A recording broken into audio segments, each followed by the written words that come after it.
الحمدللہ رب العالمین والصلاة والسلام علی اشرف الانبیاء والمرسلین اما بعد۔ میرے عزیز بھائیوں، دعوت اور تبلیغ کا کام کرنا یہ ہر مسلمان پر لازمی ہے۔ اگر دعوت اور تبلیغ کو ہم چھوڑ دیں گے تو اس کا اتنا بڑا نقصان ہوگا کہ پھر وہ پورا معاشرہ خراب ہو جائے گا۔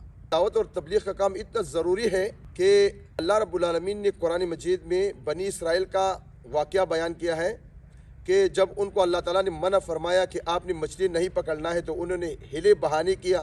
ایک گروہ ہوتا جو مچھلی پکڑتا تھا، اللہ کی نافرمانی کرتا تھا، دوسرا جماعت ہوتا جو ان کو روکتا تھا، اور تیسرا جماعت ہوتا جو کہتا تھا کہ بھائی کرنے دو ان کو، ہمیں کیا ہے۔ تو ان سے جب پوچھا گیا جو دعوت دیتا تھا کہ آپ لوگ ان کو کیوں روکتے ہو، جانے دو، ان کو ہلاک ہونے دو، تو انہوں نے یہ فرمایا تھا معذرۃ الی ربکم، ہم ان کو اس لیے دعوت دیتے، ان کو برائی سے اس لیے روکتے، اللہ کی نافرمانی سے اس لیے ہم منع کرتے ان کو معذرۃ الی ربکم، کہ کل ہم اللہ کو عذر پیش کر سکے کہ یا اللہ ہم نے ان کو دعوت دیا تھا، انہوں نے ہمارا بات نہیں مانا تھا۔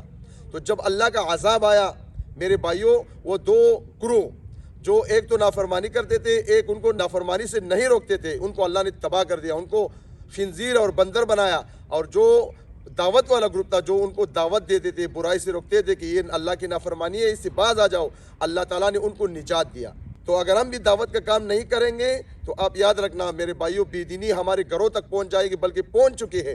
ہمیں چاہیے کہ ہم دعوت کا کام کریں تاکہ ہمارا خود بھی اصلاح ہو، ہمارے بچوں کا بھی اصلاح ہو، معاشرے کا بھی اصلاح ہو۔ اس لیے میرے بھائیوں، یہ نبی علیہ السلام کا ایک حدیث ہے بیہقی میں، اللہ تعالیٰ نے جبریل علیہ السلام کو بھیجا کہ جاؤ اس بستی کو ہلاک کر دو۔ جبریل علیہ السلام جب وہاں گیا تو وہاں پر ایک نیک انسان موجود تھا۔